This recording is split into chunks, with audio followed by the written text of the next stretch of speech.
Oh my God! Oh my! But man, you still gotta do some type of triage. I'm over here. This guy's good. This guy's fine. So man,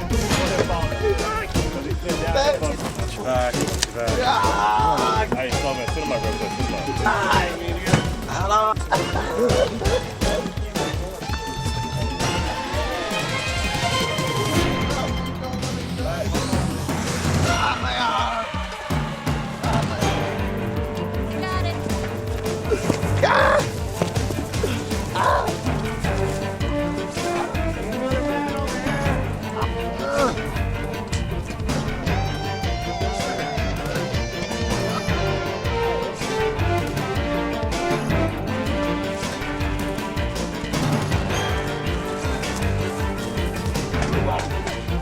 God, what happened to my buddy?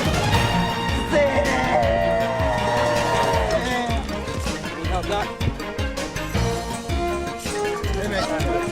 Why can't I see my boat? Why can't I see my boat?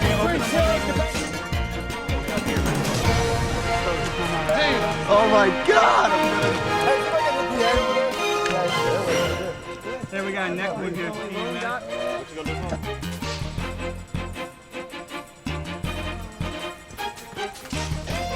Like that?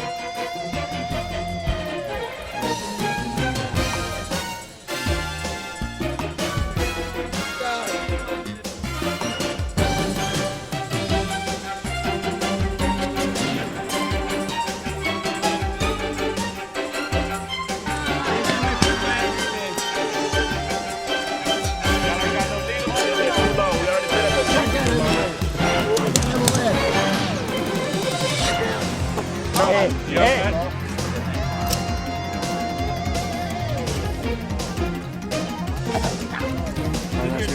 The only thing is you don't want to do a break on 9 line. You can snap the whole 9, transmit the whole 9 line without a break.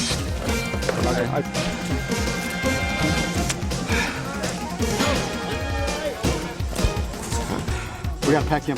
We're open. Save him down. We got. Hey.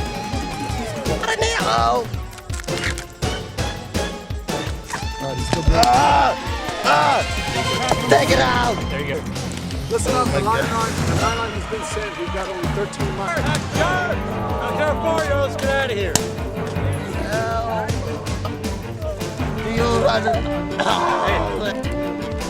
What's your name? Tell me your name again. Say it again. You might want to help out there.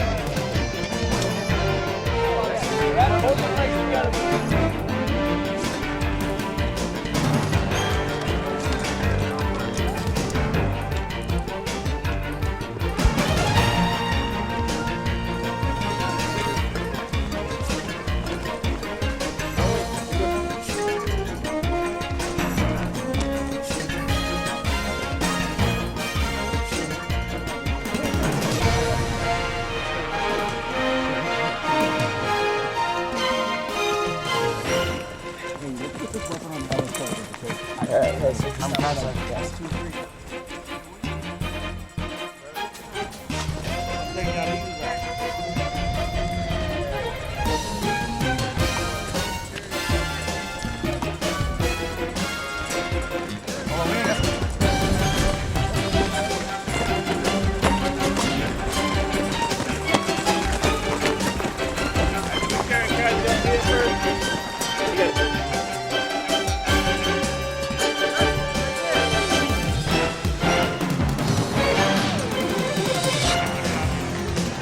You all got it. Go down. One, two, three, up.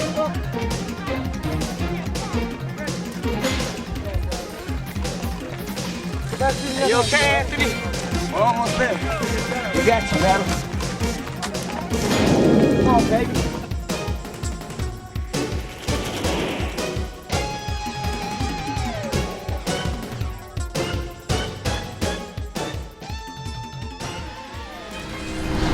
Other things that put it all together, but patrol was really good because one of the things that they hammer home is reassessment. Every time you stop your your casualty, your litter, to rest, to change out, to switch. The medic has to be on top of however many casualties there are, reassessing all the interventions that he's done. We learned how to communicate between teams to make sure that, you know, again, we're not firing at friendlies, and that also that when one team moves out, the other team has to pick up that security. So I mean, that's the biggest thing. The biggest thing is just the security on the location, because if you don't have security, then somebody can just walk right in and do a lot more damage. The other thing is that medics have to survive first. Otherwise, you know, they're useless. Patrolling was actually, it really easily brought everything together, because along with the physical aspects of carrying casualties, there's also, you know, after you transport them to the BAS or the casualty collection point, you know, you have to treat them. And altogether, the biggest thing you have to learn, and that I learned, was that teamwork is really the key, that you really have to rely on your battle buddies, and that without them, you know, you really can't get anything done. Because, you know, you can always have the medic that's treating them, but without your 4 or 5 other battles to help carry, you know, you can't really get the person where they need to be. And biggest thing, teamwork, definitely. Well, patrol was, it was a fun experience. Probably, in my opinion, one of the better ones that we've had here. As far as bringing together all our training. Me, I was a squad leader, so I had to take in all the information I was gathered from my sergeants, delegate that to my team leaders, who then put that out to their squads. So teamwork, teamwork, teamwork. Without it, the mission would have been a failure. Tactical field care on the fire, that was awesome. Granted, I didn't have a chance to do that, but what I saw was everyone working together. A lot of things that we had learned were implemented in there, and if they weren't, we were quickly corrected. But for the most part, it really brought a lot of aspects that, you know, a lot of us didn't think that we had known, or that we thought we probably wouldn't have succeeded in, and we accomplished the mission. During the last 16 weeks, we learned a lot of medical and just a lot of basic skills. But I think the thing that brought us most together was the teamwork and the way we helped each other out, especially carrying litters and stuff. That was hard work. We hadn't done that all 16 weeks. That was like a lot of PT right there. Like I was climbing up that hill, but it was hard. It was hard work. First iteration, our medics would go out with the CLSs.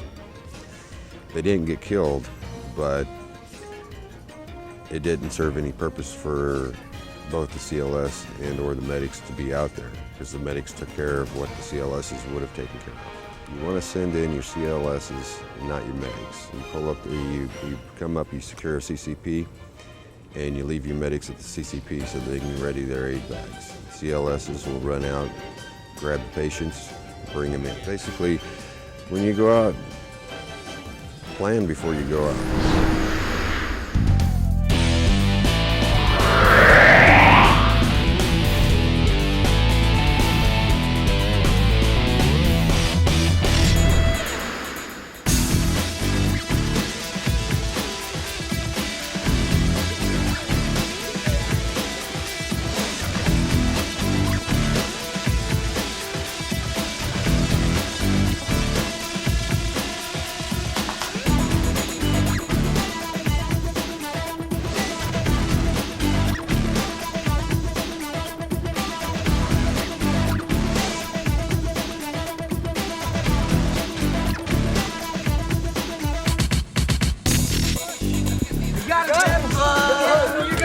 Hey kids, go help the others.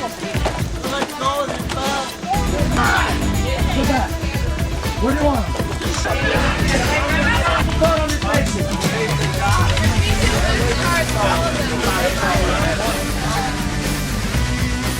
Hands on both arms? Yeah. And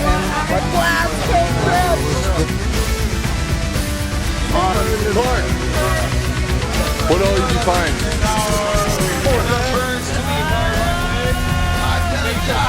small ass fracture, got someone to the leg. Target. Tibia figure fracture? Yeah. Okay. But watch it not split. IV and all? No time, no IV, no time. You'll be alright, man, don't worry. Hey, alright, SMC right here.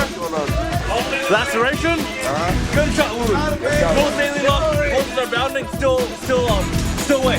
Okay. Got it? But he has that entail, contact, and an IV of 500 milliliter text. Alright? Alright, so good. So,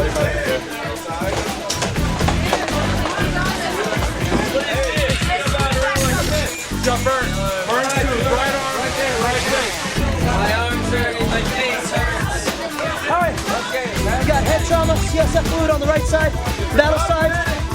She's also got 500 cc's. Saline. Where's your FNC? Protocol. I have an IV bag on standby just in case. Externals are good. I did a full body blood sweep. There's no. All the doctors bleeding on To the right side. I did an IV. We put a tourniquet controlling the bleeding for now. He's in shock. We treated for shock. We blanket on him. What did you do for his air? The blood was everywhere. Nothing what you do. MPA is not available.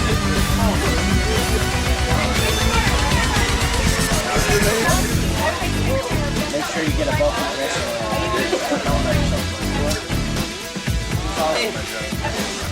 But my friends, they're all gonna die. Yeah. He's not covered up.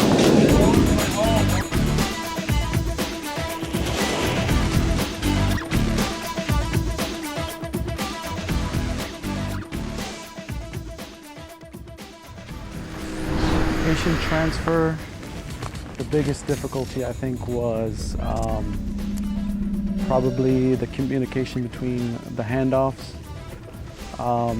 They probably made it as realistic as they could, and a lot of with the chaoticness and the screaming and the yelling, I think that's what got some people a little confused. And sometimes, you know, when you're in stressful situations, you tend to forget what you're doing. And I think that's what was one of the main things that was most difficult about it all, was the communication factor for handoffs.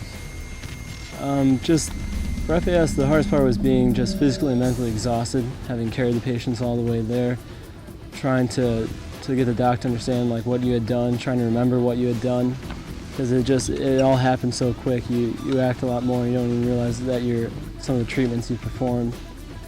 And then yeah, everyone's yelling and screaming around you, patients crying. So it was a good time, but it definitely wasn't easy. The greatest difficulty, in my opinion, would be the fact that you're exhausted and you just completed the physical part of carrying the patient out under fire, and that actually turns out to be the most minimal thing, because once you get there, you have to transfer the patient. You have to make sure that all your interventions, all the things you did to keep that patient alive has to be expressed to the people taking over that patient, and in a coherent manner while you're exhausted and breathing, trying to catch your breath from climbing that long, long hill, and keeping everything straight and giving the information in a coherent manner. I believe one of the greatest difficulties, besides trying not to drop the patient, was when they finally got back to the BAS and had like a evaluation of how they treated the patients. A lot of the medics got frustrated, and I think that's one thing that we need to try to overcome, is getting frustrated with people that's just trying to correct us and critique us because they're only trying to help us be better. And also communication. There was a lot of times where we didn't communicate well enough, so no one knew exactly what a person was doing, like which way should they come through the tent and which way they shouldn't come through the tent, because we're trying to hurry up and get other patients out and get them back out there so we can do it all over again during first and second iterations. Me, I got to be one of the people in the tent, like yelling at the medics coming in with their patients. So, but I noticed for some of them, when they had their buddy yelling at them, kind of like cracked under the pressure. Because they're physically exhausted from like having smoke or their little boomers going off and having to like march them out from like the wood line up a hill and into the tent, and then just like set them down, reassess whatever they had done.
Find out what's wrong with that patient and let us know. See if they got an airway.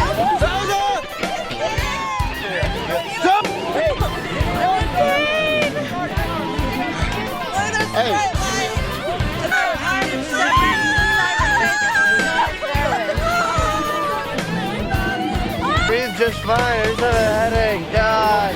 Hold his head. Hold his head.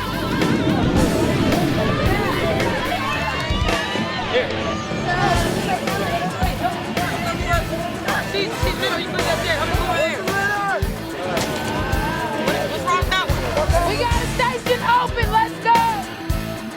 Not the tree. They got a bed. Get them inside.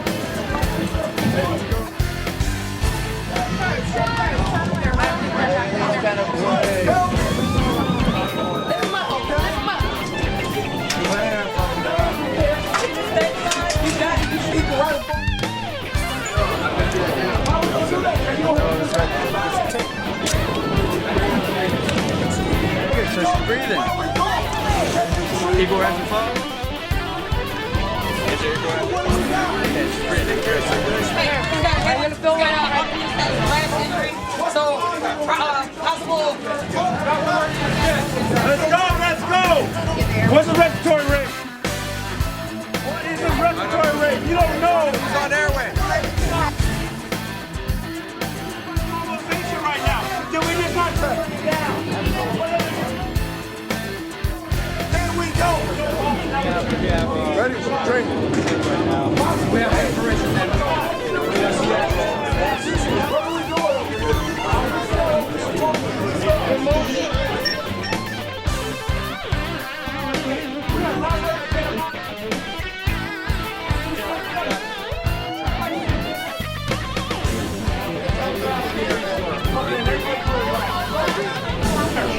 Three 1,000, 4 1,000, 5 1,000. What are you waiting for?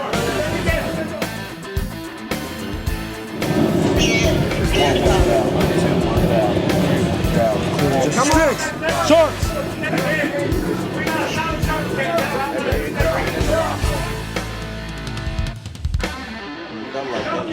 Now.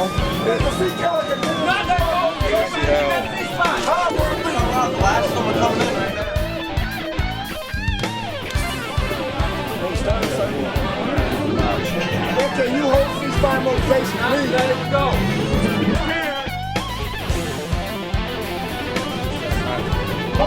What's the formula? My person. Conscious? He's semi-conscious, huh? If you want to check BMS, how do we do that? You can always switch on. They're ready to go right now.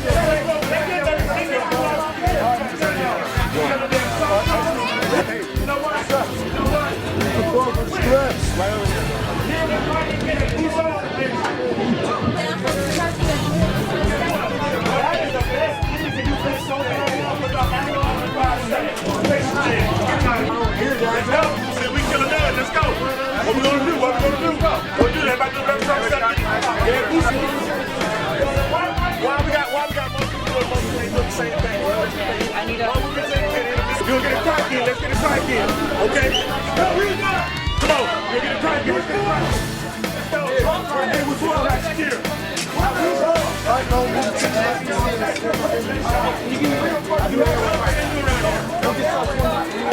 Placement? Placement. Make sure you got good breaths out. That crank's in there. What else do we do for this intervention? Have we finished this entire intervention completely? Did it tape it down, Sean? Is that all we do? We don't expect the food bench thing, and then you just sit there and just sit that back, right?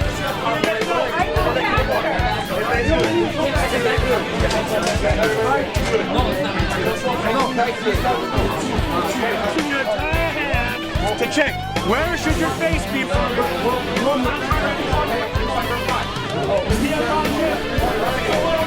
What kind of fluids we gonna have? Bring us like that. Bring it like it. If you're looking at that, let's go.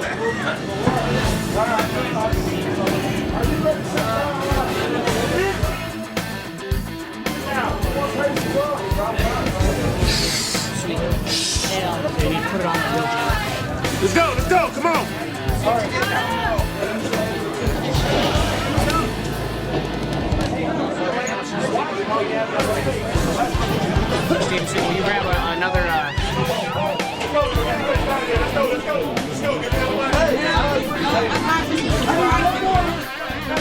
I told you to stop banging on the face. Section you said, right? Okay, put him on the side of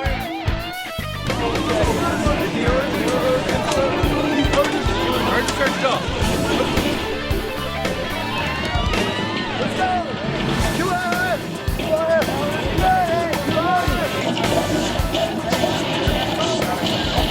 Hey, where are we going? Right there. Straight ahead. Next to that. Boom!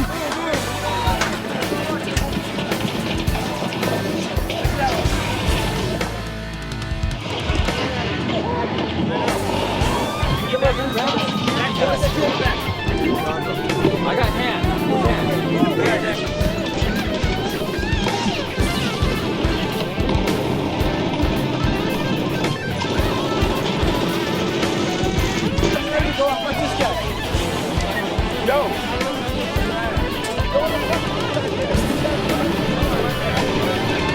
November, Charlie, 1, 2, 3, 4, 5, 6, 7, 8.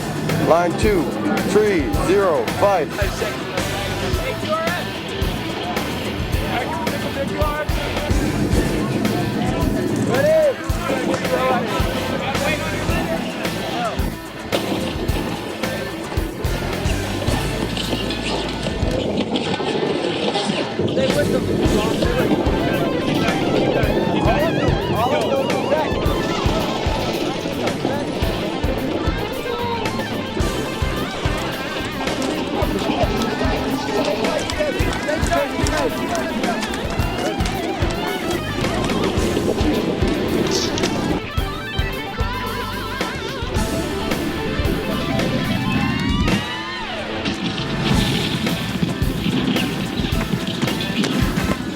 Fabulous guy. 1, 2, 3.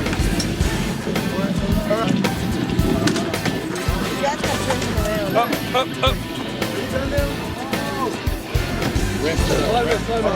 Hey, hold on. Straighten him out. We got to straighten him out.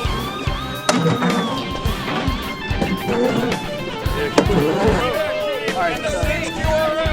Get down. Go.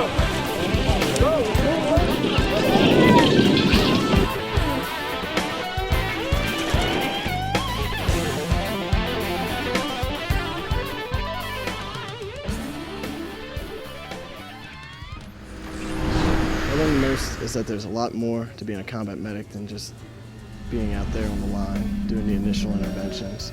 So that was always, when I first was thinking about a combat medic, was a direct approach, just casualty right after they got hit, sending them back and then going back out.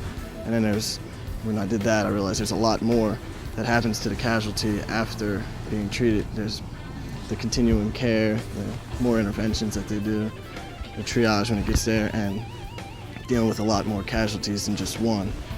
Organization is really key, because if you're not organized, it's going to be a lot of chaos.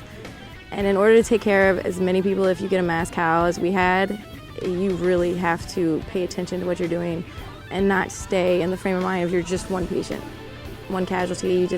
You have to help everything and stay calm.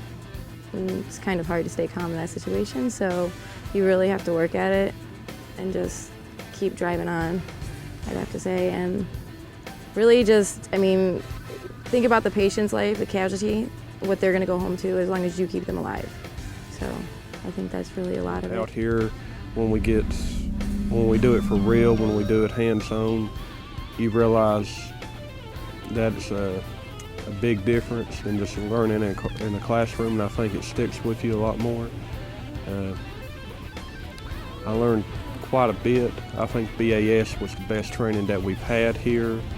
It was the most effective training that I believe we've had, the most realistic, and one of the most tiring or physically demanding that we've had also. It was some real good training. I enjoyed it. Teamwork Teamwork and communication are the key. If you can't communicate and you can't work as a team, then it won't work. You got to learn how to prioritize your patients and just work as a team. And no injury is too minor. Can't overlook anything because it could mean the death of a patient or disaster for the whole works. It can mess up the whole routine, the whole flow of the way BAS works. For being at the BAS, the stuff that I learned the most was how to work under pressure when you have a mass cow situation. Just being able to work fast and being able to move from one patient to another without having tunnel vision just on one certain patient. Because in those situations, you can't, if you do have tunnel vision, then you're gonna cause other ones to cause more injury to those patients. So just able to react quickly, you can actually help out more patients and save more. Also learned that just to keep putting one foot in front of the other, because when you're getting patients back and forth from evac, people will go down and you just gotta keep helping them out.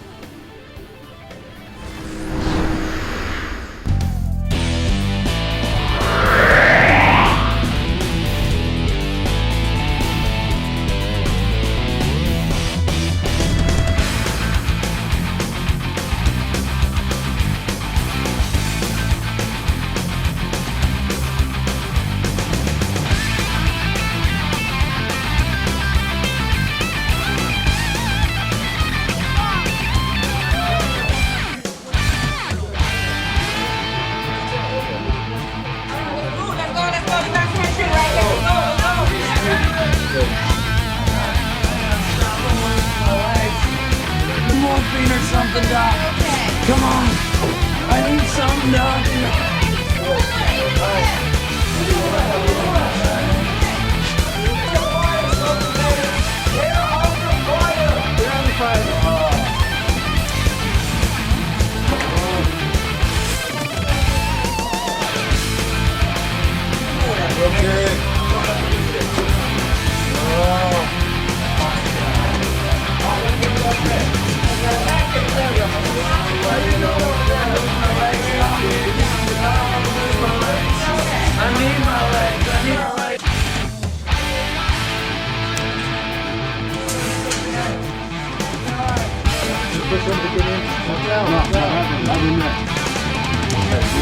Yeah, we're putting them on litters so we can carry them to the CCC.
Did you get my hand?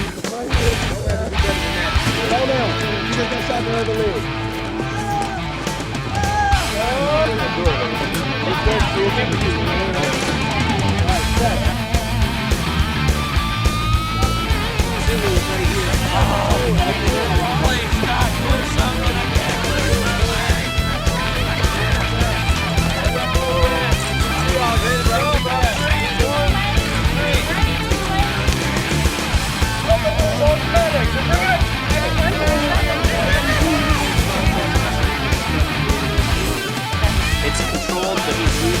That is cold. Give him an idea. He has a burn on his right arm.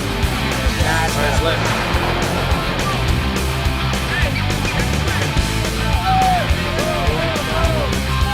You gotta get on the table. You gotta get on the table. I know, huh? He left me! Sharp's coming for you.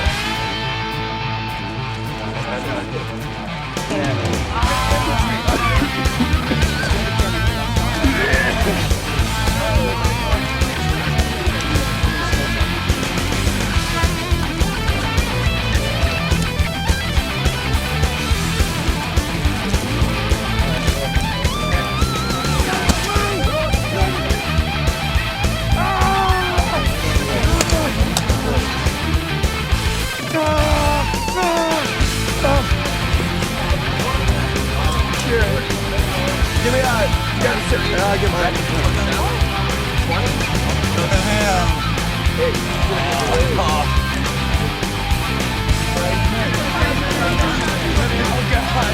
Raise your hand. You gotta count this. You gotta count this. Lift up your shoulder. Well, you need to move them.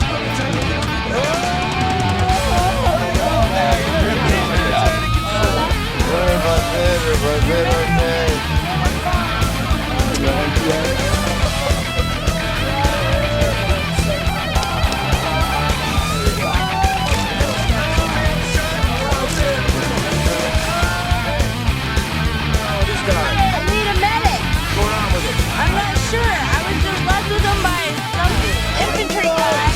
They know he's got raccoon. We're gonna put a CLS person on as soon as we can. But right now we're retreating. Right, one line now.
I got burns to the arm and the head.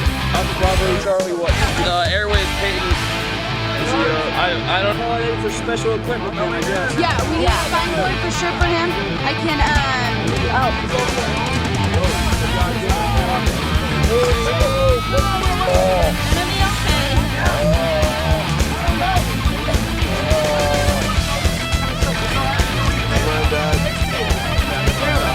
Let's do it! Can your chest expand when you breathe?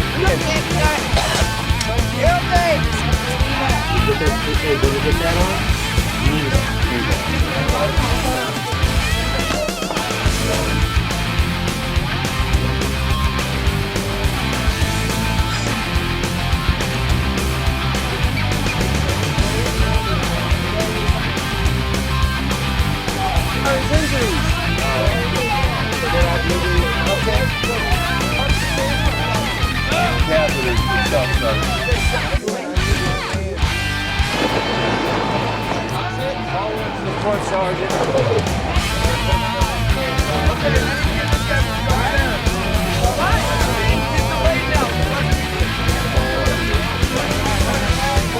What's going on with him?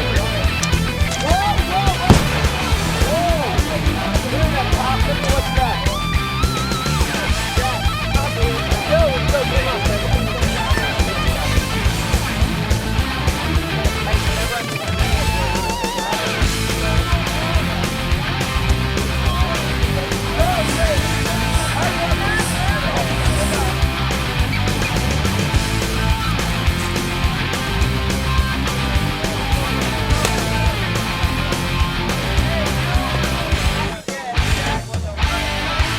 Line 1, November Hotel 4 Tree 1 88500. Line 2 Oak 2 30500. 01 Charlie.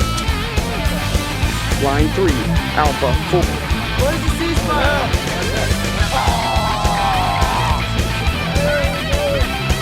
What are you doing? What are you doing, good? Everybody get on the bench and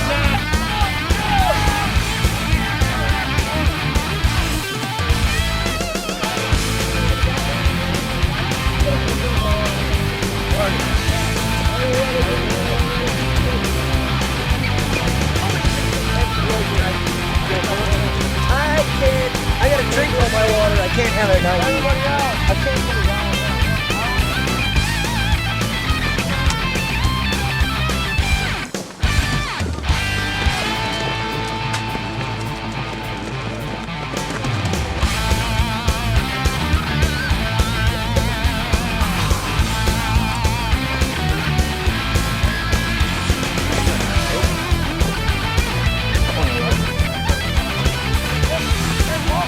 Everybody!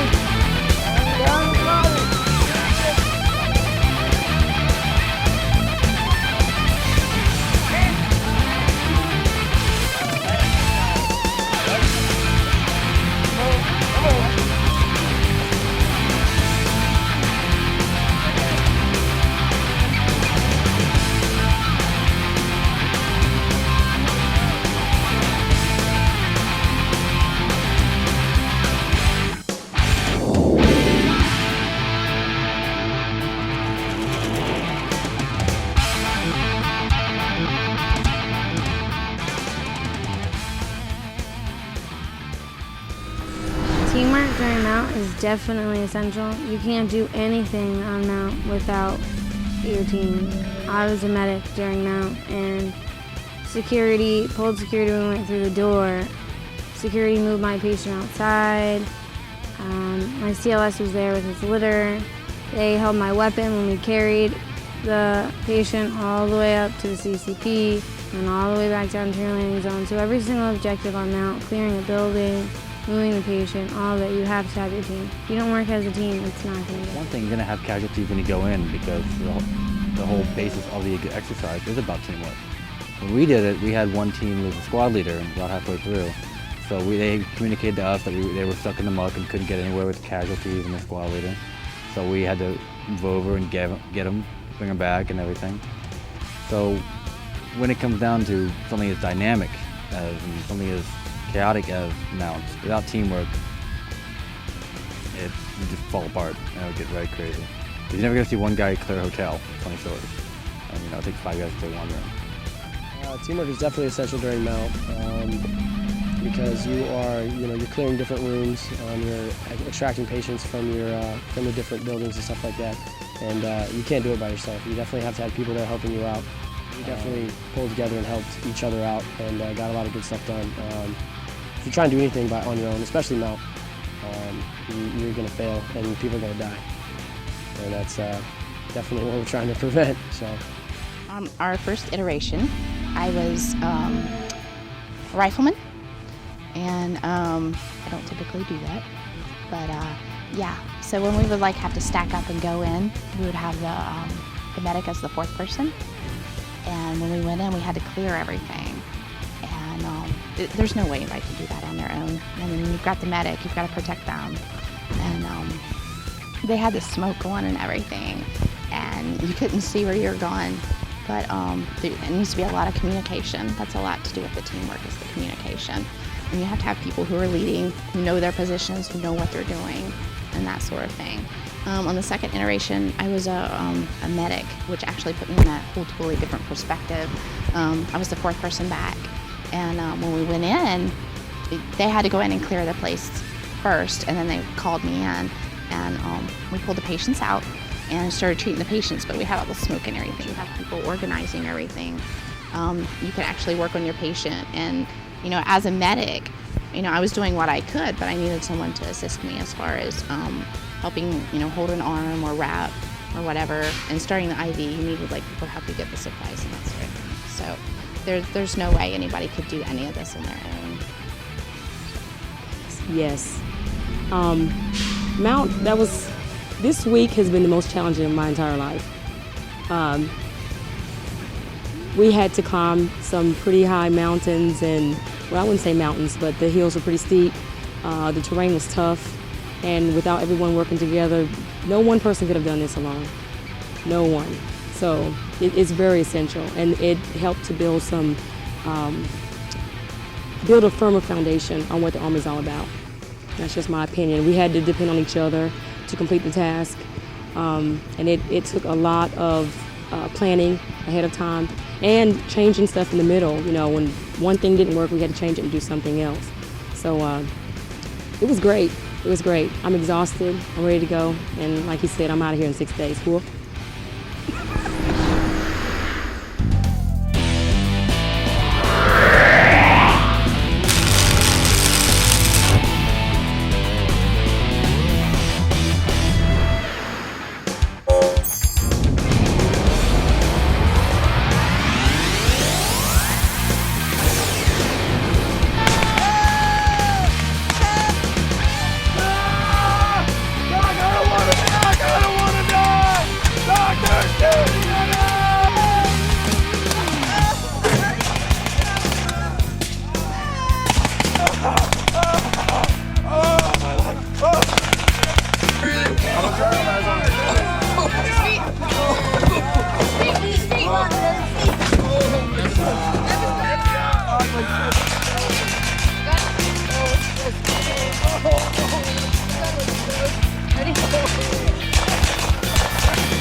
Let's take her in.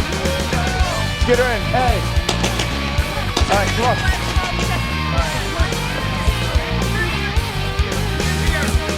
All right, head first in. Turn around.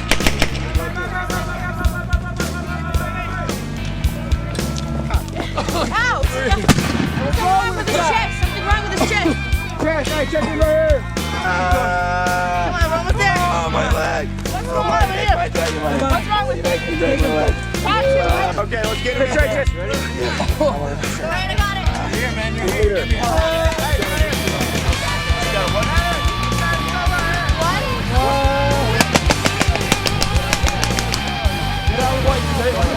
We're gonna get you some help, buddy. Just You get him NTA. You check. Ow. Oh, fires on the hand. Yep. Fires on the hand. Masturbation. Where? For the lubrication, here's your MPA.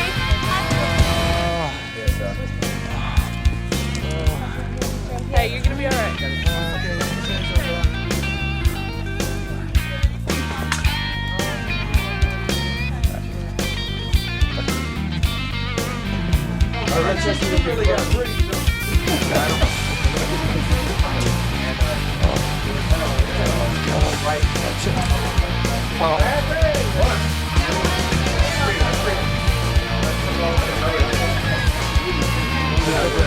What do we cover right here?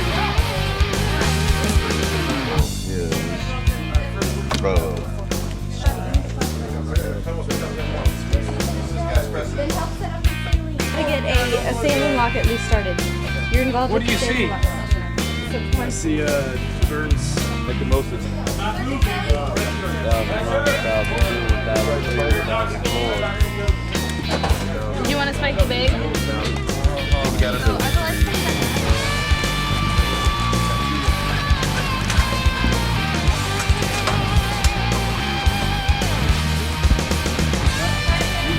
I'm just covering the what we wrestle. That's all I can do for right now.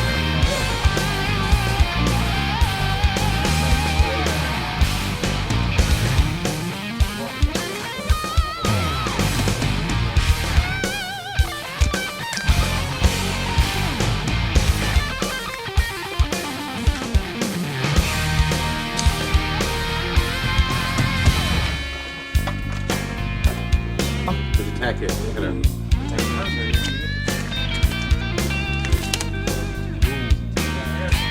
If you feel the man, go to it. Alright, we're wrapping up like this. Everybody ready? Check specialty equipment. He's got his IO already. He's got fluids going. I don't think he needs any specialty equipment. Hey, get this under here. Charlie, this is Cover Main. Come here. We got two coming out. Come in and get them.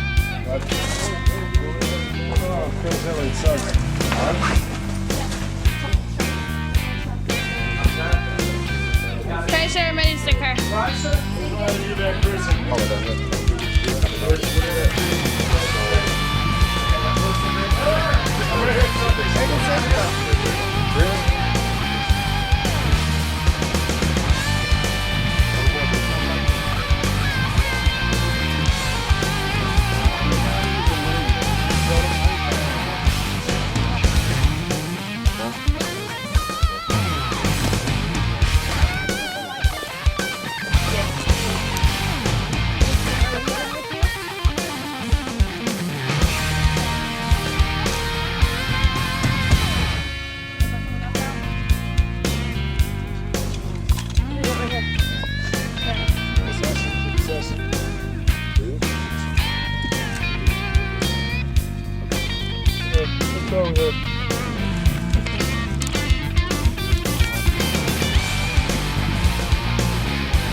For me, a lot of it, I did a lot of triage and everything, and it became pretty much total chaos. I mean, there's smoke going off over here, explosions going off over here. Trying to figure out a lot of the injuries. I mean, the moulage was great. Towards night BAS, it wasn't as well done out as it is during the day, but when you were trying to work out patients and everything, I mean, a lot of people would already wrap the patient, and you got to pretty much take off the bandages to figure out what was the actual underlying problem, especially if the patient was unconscious. Well, actually, for night ops, I had to play a surprise casualty, so nobody in my platoon knew about it at all. And we went out, because I was a part of the evac team, we went out and they started carrying patients, and I had to act like I had an ectopic pregnancy, so I had to complain of pain in my stomach. So they're like, can you help me carry him? And I was like, no, I was like, I hurt really bad. And they're just looking at me like, she just doesn't want to carry him, because they didn't know about it. And so I had to watch them struggle, and bring them all the way to the battalion aid station. I felt really bad. And then later, after, I kept complaining about my stomach, and then after they thought they were done with all the casualties, I fell to the ground and was holding my stomach, and they were all freaking out. They're like, what's going on, what's going on? And they put me on a stretcher, trying to figure out what's wrong. They thought I had appendicitis. It was crazy. And then I get in the actual battalion aid station and the lights go off and somebody's yelling that we need to give her an IV, she needs fluids. And I'm thinking, God, please do not try and stick me in the dark. But it was crazy, and my platoon, they really thought something was wrong with me. Freaked them out, because they're playing with all these fake casualties and it's routine and they know what to do and they can see what's wrong. But they didn't know what was wrong with me, and they really thought something was going down. So the greatest difficulty for me, I was in the evac team, so I was not in the treatment tent. But the greatest difficult for me was being outside in the environment where it was completely, and the terrain was the hardest thing because we were always in a classroom environment, or all of our training was either in a class or it was outside where there was daylight. And just adapting to that environment was a pretty big deal. We didn't think it was to be that big of a deal, but people were running and tripping over rocks and you couldn't see what was ahead of you. We just heard all these different types of noises. And I think that was like the hardest thing, adapting to just not having light. Just the simplest thing is not having light could bring like difficulties to any mission. But that's one thing I did learn. You know, the greatest challenge for night ops really for me, probably when the lights went out, because we had lighting, you know, inside our tent. But once they went out, it was really challenging for the people that were actually providing medical care for the patients. Because you imagine, you know it's night, you know it's going to be dark, but you do expect to have some type of lighting. And midway through, you know, night ops, they went out. So that was our biggest challenge. But we rallied as a team and we came together and we accomplished the mission that we had. We didn't have anybody die, which is like that's the most important part. You don't want any of your patients to die, so we had that. We had that going for us. The greatest difficulty was probably in the middle of it, you can't see. They say, okay, inside the tent, you're gonna have lights. They say it'll be lighted, you'll have all this equipment to use, blah, blah, blah. None of that. And so the hardest part is not having any lights, not knowing where your equipment is. Also, probably biggest one is IVs. IVs in the dark, a flashlight, but it does present kind of a greater challenge because, well, the specific light, the beaming light towards the vein, it actually creates like a shadow. So it's actually a little bit difficult from having like an overall great light. So that was the most difficult part, was not being able to see anything.